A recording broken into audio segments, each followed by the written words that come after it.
down to the ground. You're dragging me. It's constantly. No, I won't make. Hi guys, how are you doing? I hope you guys are doing great. So in today's video, I'm going to try this Ethiopian style in a wig. So guys, if you find this video entertaining, interesting, make sure you give it a thumbs up, comment, and don't forget to subscribe.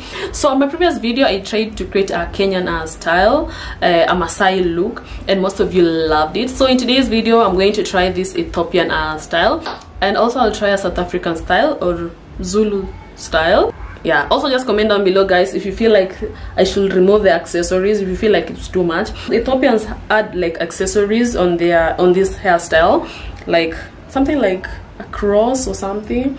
Yeah, so I just wanted to add these accessories to make it like more Ethiopian. And if you're interested in any of my wigs or this one, I'll leave my details in the comment section down below so you can contact me and I'll send it to you. Okay.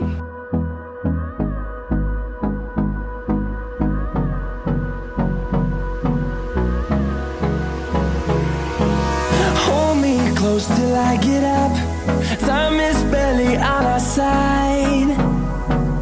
I don't wanna waste what's left. The storms we chase are leading us, and love is all we'll ever trust. Yeah, no, I don't wanna waste what's left. And on we'll go, through the wastelands, through the highways, till my shadow turns to sun rays. And on